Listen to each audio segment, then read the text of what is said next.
A atração a seguir é recomendada para todas as idades.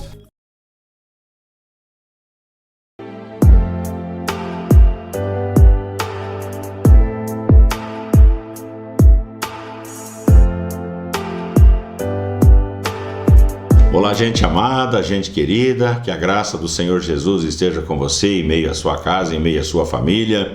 Esse é o primeiro programa que nós vamos estar veiculando nesse ano de 2025. É um tempo sempre de muitos sonhos, de muitos planos, de muitos propósitos. Nós, como igreja, procuramos entender o coração do Senhor e aquilo que o Senhor está fazendo em nosso meio e a proposição que Ele tem para nós, como igreja, nesse contexto aqui de Lages, Santa Catarina, e ao mesmo tempo aquilo que Ele tem para a parte interna, intramuros, da denominação, da igreja local. Então nós temos sempre essa sensibilidade para procurar entender o coração do Senhor, para onde Ele está movendo e o que Ele está querendo fazer. E eu provavelmente entendo que você tenha isso também na sua vida pessoal. Todo início de ano é aquele tempo de a gente planejar, de a gente imaginar para onde nós vamos caminhar, o que nós vamos fazer. E a Bíblia diz que o coração do homem ele pode fazer planos, mas a resposta certa vem dos lábios do Senhor. E isso eu queria que você tivesse essa consciência no seu coração. Você está autorizado a planejar, a programar, mas a palavra final sempre vem dos céus, sempre vem da eternidade, sempre vem do Senhor, tá bom? Eu queria conversar com você um pouquinho mais sobre isso. Para nós, como igreja local, como igreja do Nazareno de Lages, a Casa do Pai, nós temos preconizado e temos declarado que esse vai ser o ano de nós buscarmos e encontrarmos a plenitude do Senhor. Deus, Ele nos salvou para vivermos a sua plenitude. Existem 33 textos, só para sua informação, 33 textos que apontam para a plenitude de Deus. Eu não vou aqui fazer nenhum discurso teológico ou coisa do tipo, ou tentar vasculhar esses 33 textos, mas eu quero te dar uma ideia do que a palavra do Senhor ensina sobre a questão da plenitude.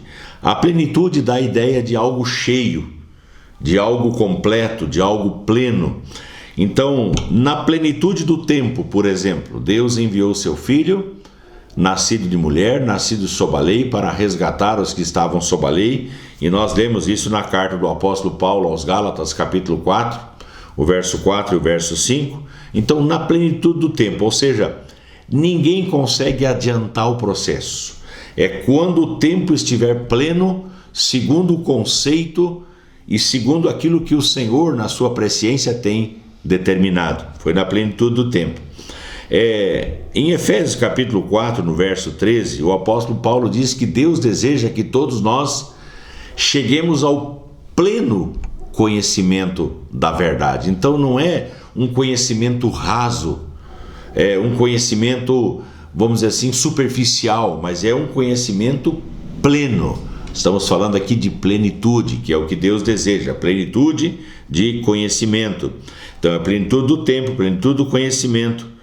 E em João capítulo 1, verso 16, diz que todos nós, os que aceitamos Cristo como nosso Senhor e Salvador, nós fomos revestidos ou temos recebido da sua plenitude, ou seja, daquilo que Deus nós recebemos. Daquilo que Jesus nós recebemos. Daquilo que o Espírito Santo nós recebemos. Nós não recebemos nada diferente, nada diferenciado do que seja além do Pai, do Filho e do Espírito Santo. Para falar sobre essa questão da plenitude, eu vou trabalhar com você nesse programa e provavelmente nos próximos, sobre a vida do apóstolo Paulo. Paulo, a Bíblia diz em Atos capítulo 22, no verso 3, se você tiver uma Bíblia e puder apanhar, Paulo era um judeu zeloso, nascido em Tarso da Cilícia, criado na cidade de Jerusalém, foi instruído aos pés de Gamaliel. Você precisa entender que Gamaliel era talvez o grande doutor na teologia na época, e o doutor ou o professor, ele falava ex cátedra, ou seja, da sua cadeira, que era uma plataforma elevada, onde os alunos ficavam ao redor com as suas lousas, anotando aquilo que o professor ou o doutor ensinava aos seus alunos. Então a Bíblia diz que Paulo ele foi ensinado aos pés de Gamaliel, ou seja, o que havia de melhor, o apóstolo Paulo recebeu dentro da teologia da época. Então ele foi ensinado aos pés de Gamaliel, segundo a exatidão da lei de nossos antepassados. Estou falando aqui de Atos 22, verso de número 3, sendo zeloso para com Deus. Então ele está falando aqui da sua formação e de como ele perseguia e de como ele devastava a igreja do Senhor Jesus. Paulo era um perseguidor da igreja, ou seja, aqueles que eram do caminho, aqueles que seguiam a Jesus. Paulo, dentro do judaísmo, ele perseguia aqueles que ousavam confessar Jesus como seu Senhor e seu Salvador, aqueles que ousavam entrar pelo caminho, a verdade e a vida, que era Cristo. Então Paulo era o grande perseguidor da igreja.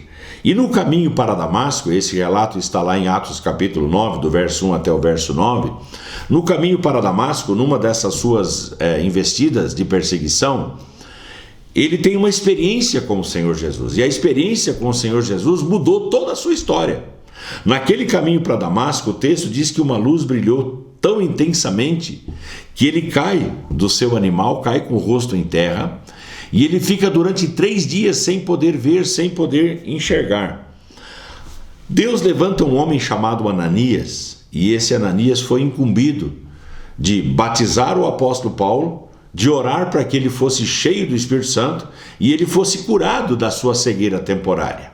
Ananias foi o instrumento usado por Deus para que o apóstolo Paulo tivesse uma alteração, olha o que eu estou dizendo, uma alteração profunda de toda a sua história, de toda a sua vivência, de todos os seus projetos. Naquele momento, naquele instante, todos os projetos pessoais de Paulo caíram por terra, ficaram naquele caminho para Damasco. Os gostos do apóstolo Paulo foram totalmente mudados, transformados, novos gostos. Ele teve novas amizades. Por quê? Porque aqueles perseguidores da sua caravana deixaram o apóstolo Paulo. E Paulo passou a andar com aqueles que eram do caminho, aqueles que andavam e seguiam o Senhor Jesus. Passou a ser o principal pregador, o principal defensor da fé cristã. Então ele teve os seus gostos mudados, as suas amizades mudadas, a sua forma de tratar as pessoas, ou seja, de um homem violento, iracundo, de um perseguidor, ele passou a ser um homem amoroso, um homem que acolhia as pessoas. Então a forma de ele tratar as pessoas passou por uma profunda transformação. A sua forma de trabalhar foi alterada. Então essa teologia que tem por aí, que fala de uma conversão sem mudança, eu não acredito nisso. Eu não creio nisso.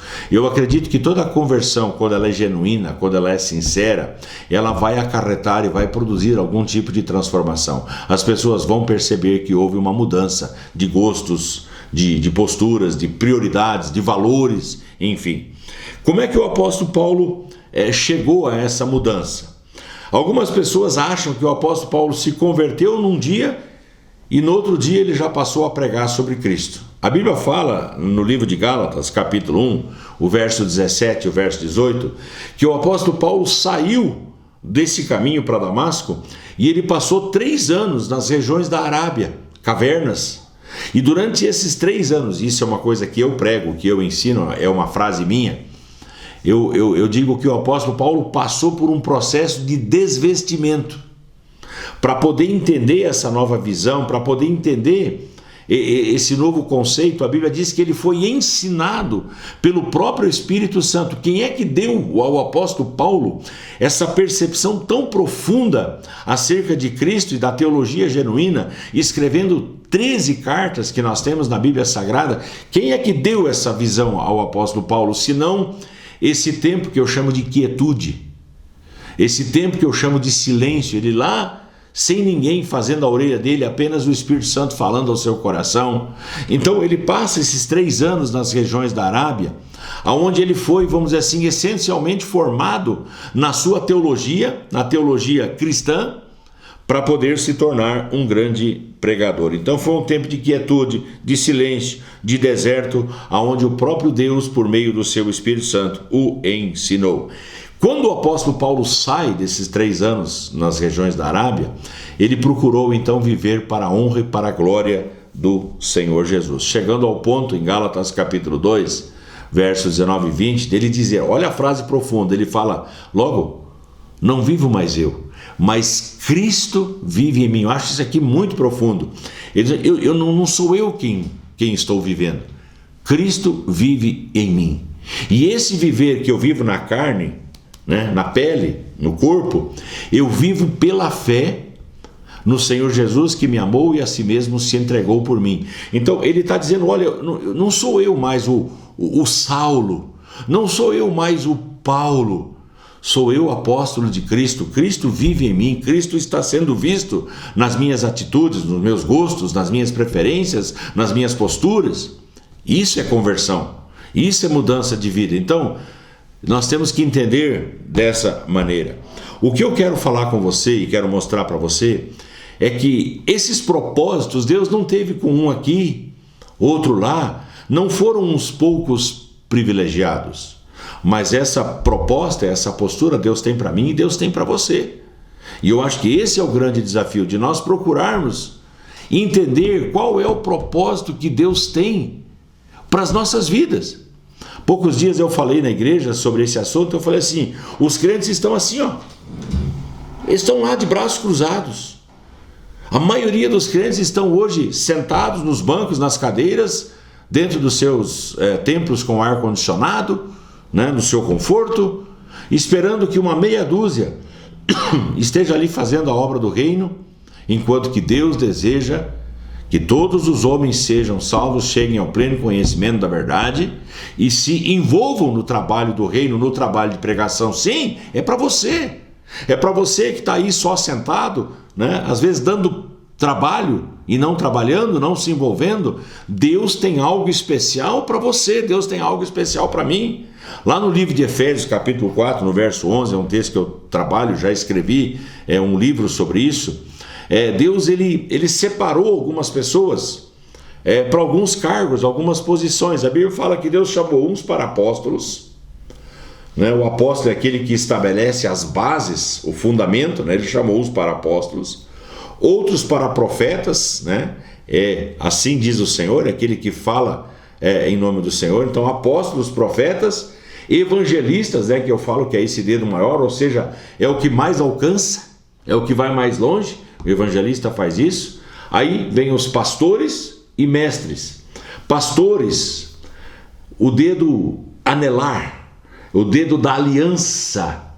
Pastor gosta de fazer aliança. Pastor vê uma pessoa, ele quer caminhar logo com ela, quer trazer aquela pessoa para perto, quer fazer uma aliança. Então, pastor e mestre sempre vai...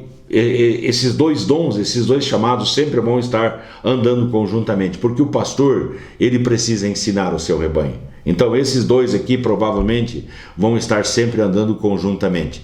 Por que eu estou falando isso? Porque algumas pessoas acham, não, é só o pastor, não, é só o apóstolo tal, não, é só o evangelista tal, é só o mestre tal. Não, Deus tem um chamado para todos nós. Para todos nós. Existem os dons, 29 dons espirituais mencionados na Bíblia, e cada dom demonstra para onde Deus está apontando e de que maneira Deus vai usar aquela pessoa no trabalho do seu reino. Toda pessoa batizada com o Espírito Santo tem pelo menos um dom espiritual, e aquele dom espiritual é a maneira peculiar, específica, de como Deus vai usar aquela pessoa no seu reino e a partir do seu reino. Então, toda pessoa batizada com o Espírito Santo tem pelo menos um dom, e você vai ser usado a partir daquele dom para a execução dos planos e dos propósitos do Senhor. Então, esse é um ano de nós entendermos isso, e de nós procurarmos saber para onde Deus está nos empurrando, para onde Deus está nos direcionando, o que Deus tem para nós aqui nessa cidade. Nós moramos numa cidade que tem seríssimos desafios. Nós estamos crendo em um novo da parte do Senhor. Nós temos uma prefeita eleita que nós temos sonhado, imaginado que vai semear e vai permitir que algumas coisas novas aconteçam na nossa cidade, tanto a nível pessoal, a nível de empresas, a nível de possibilidades, e nós como igreja estamos inseridos nesse contexto e estamos sonhando o que nós podemos fazer para melhorar a vida da nossa cidade, daquelas pessoas que estão conosco. Eu vou te dar um exemplo muito simples. Quando eu chego para a casa do pai, eu passo na frente de uma casa onde uma família tem seríssimas necessidades. O que nós fizemos? No final do ano, nós levantamos uma quantia em dinheiro, e eu fiquei assustado com o tanto de dinheiro que nós levantamos, e nós fizemos compras para aquela família que eu não consegui colocar tudo dentro do porta-mala do meu carro. Muita coisa. Levamos lá para aquela família, eles ficaram assustados. Por que vocês estão fazendo isso? E eu disse, porque vocês estão no nosso caminho, nós estamos indo para a igreja, nós passamos na frente da casa de vocês, e é nossa responsabilidade como igreja fazer com que vocês tenham uma vida digna e uma vida melhor. Essa semana eu voltei lá naquela família de novo e falei assim, vocês vão começar um ano escolar. Quantas crianças tem aqui nessa casa? 3. O que nós fizemos? Nós juntamos todo o material escolar, nós juntamos mochilas, nós compramos tênis e nós levamos lá para aquela família, e ela disse assim, como é que eu posso agradecer vocês? Você não precisa agradecer. Nós estamos fazendo isso não por obrigação, nós estamos fazendo isso porque Deus pede que a gente faça isso. E ela falou assim, eu posso ir no seu culto? Eu posso ir na sua igreja? Eu falei assim, você é muito bem-vinda. No domingo, sabe quem é que estava lá sentado com a filha? A senhora estava lá sentado. Então assim, o que nós, isso é só um exemplo pequeno. O que é que nós como igreja podemos fazer para fazer a diferença na vida de uma família, na vida de um bairro? Temos enormes desafios na nossa cidade, enormes, e você certamente aí na sua cidade também tem enormes desafios. O que você vai fazer? Não é problema meu, não é minha função. É sim, é meu problema, é seu problema, é nossa função fazermos a diferença na nossa sociedade. O que nós vamos esperar? Que o governo faça tudo? Nós vamos esperar que o governo municipal faça tudo? Não, eles têm a sua função. E nós, como igreja, temos a função de não somente pregar a palavra. Como que eu vou pregar a palavra para alguém que está de barriga vazia? Entende o que eu estou falando? Se a barriga dela não estiver cheia, ela não vai querer ouvir o que eu tenho para dizer. Então, quando nós pregamos o Evangelho, nós temos que pregar um Evangelho integral. E o Evangelho integral é a mensagem da salvação, sim, com certeza, é a principal mensagem. Mas é a mensagem também que traz dignidade para a vida daquela família. Se toda a igreja... Falo de novo, se toda a igreja fizesse a sua parte, nós não estaríamos no caos que nós estamos. Função da igreja não é só pregar a palavra lá dentro. É muito fácil pregar a palavra lá dentro. É muito fácil. Fácil demais. Agora, pregar a palavra num mundo velho perdido, pregar a palavra onde o pecado tem abundado, é ali que está o desafio. Eu falo essas coisas, sabe o que acontece? As pessoas começam a se coçar porque isso mexe com a sua estrutura. Mexe com a sua estrutura. Existe um preço que a gente paga para entrar nesse tipo de ministério, que é o preço da renúncia. E o Senhor Jesus, ele falou, por exemplo, de renúncias de riquezas.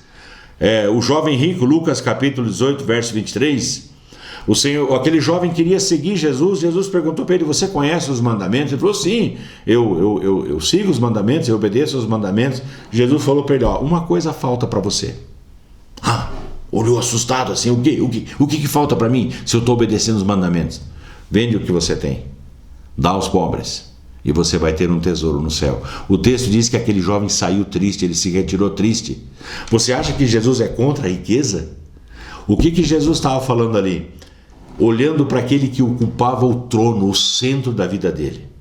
Quando a riqueza se assenta no trono, a pessoa se torna avarenta, ela se torna cega para com as necessidades, ela não quer repartir.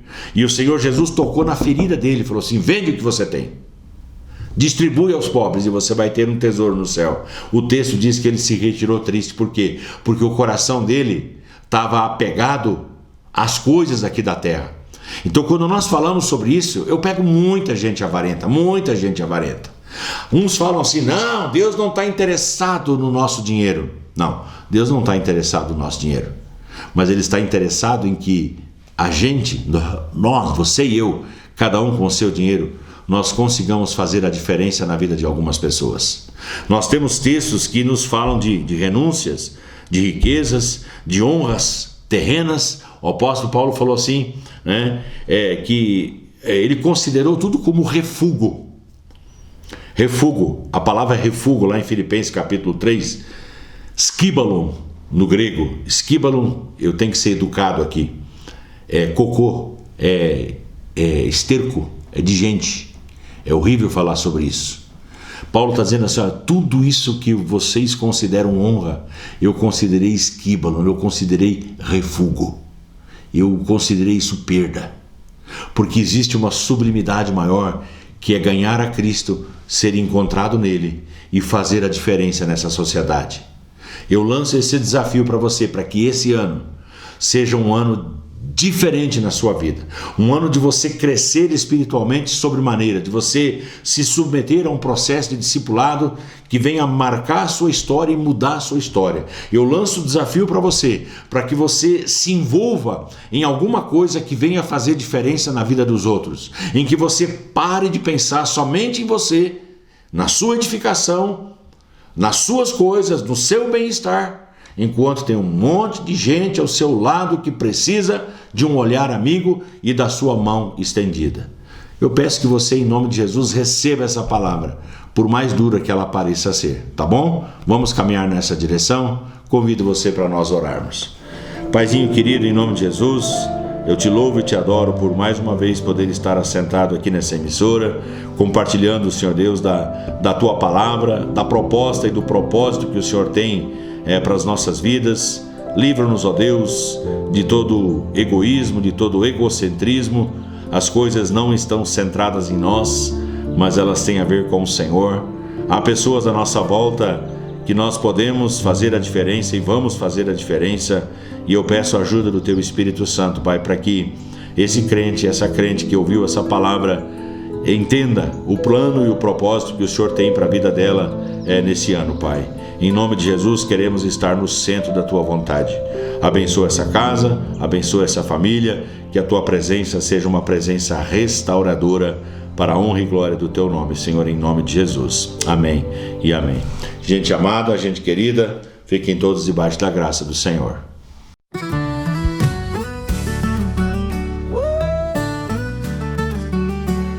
Momento sagrado que vem, transforma tudo que tem. Coração se abre então, para seguir na missão, restaurando cada alma, trazendo paz e calma. Vida nova renasceu, fé no amor que cresceu. Ó Jesus, nosso guia, amor e fé todo dia, gratidão no coração, para sempre em oração.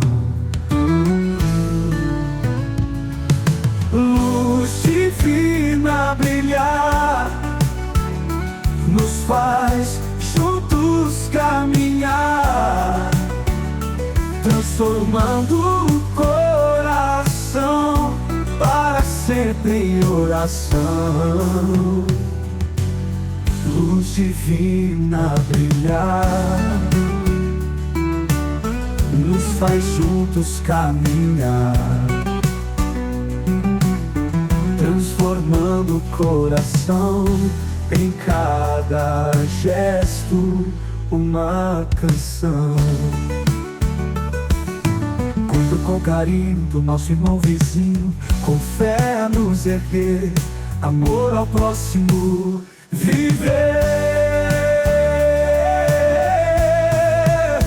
Ó Jesus, nosso guia, amor e fé todo dia, gratidão no coração, para sempre em oração.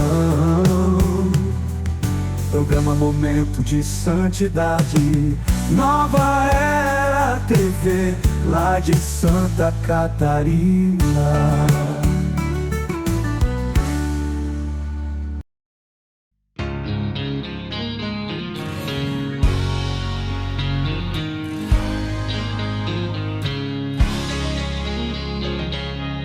Eu sirvo um Deus que faz milagres todo dia.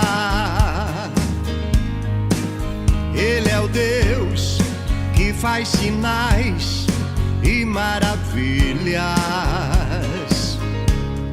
Só Ele é Deus sobre a terra e o céu. Ele é grande, Ele é bom e fiel. Ele me deu todo o amor do céu, tão divino. Seu Filho Jesus, que naquela cruz mudou meu destino. Quando eu pensei estar só, não estava, porque o meu Deus me acompanhava. Ele é o que eu preciso todos os dias. Ele é a verdade, estou seguro, pois Ele não muda, não tem variação. Esse é o Deus que eu tenho comigo no meu coração.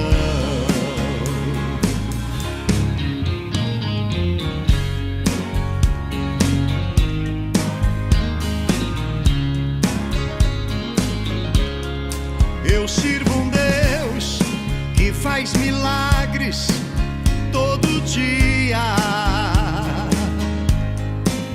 Ele é o Deus que faz sinais e maravilhas.